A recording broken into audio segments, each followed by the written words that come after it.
All right, everyone, this is the video walkthrough for the companion to the podcast that we're doing. It's a brand new series for Listen and Learn Wednesday from the Private Label podcast called The Perfect Listing. And I want to make sure you go and listen to the full episode because I'm going to go into a lot more detail there than I am here. This is really just to show you what I'm talking about during the podcast in terms of an example of one of my products. This is my chicken jerky dog treats. And I'm going to show you the perfect components to a title. So in the podcast, we talk about a title serving two purposes. The first is to show up in relevant search results for people that are looking for this type of product. The second is to convert those lookers, the people on the search results page, into shoppers, people that click through to the listing. That gives us much more inventory, or real estate rather, once they've landed on our listing, in order to be able to convert them into a seller. So the first components of the listing that I want to talk to you about are things that have keywords in them. So chicken jerky dog treats is a big keyword that I try to rank for. Another keyword is made in USA only. So a lot of people are looking for dog treats made in USA only.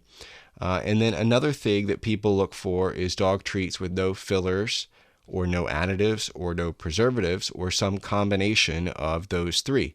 So by putting those kind of three really rich keywords in my title, I make sure that I show up for those search results.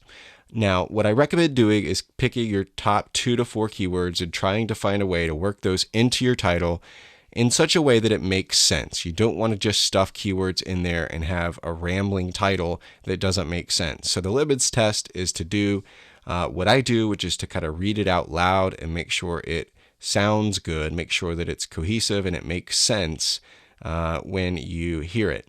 The second component to a title, the second main objective, is to convert people into potential buyers. So they see your listing there in the search results, they see a nice title, and we want to give them reason to want to find out more about this product. So those are things like this number 1 sign, things like 1 ingredient, USDA grade A chicken, great for training and bribing your pet. And finally, this last one, 100% empty bag satisfaction guarantee. Now, you've got to be careful when you do things like put a guarantee or put a number 1 sign on your listing. Again, check out the full podcast episode for my thoughts on that. And I'm looking forward to your feedback. So for the next 5 weeks, we're going to look at the different components for a perfect listing. We'll look at title, images, bullet points, description, and keywords. This is the first of that 5-week series. Let us know your thoughts. Leave a comment in the video below or on the show notes section. Or better yet, leave us a review on iTunes or Stitcher. Hope you have a great week, everyone, and we'll see you next week.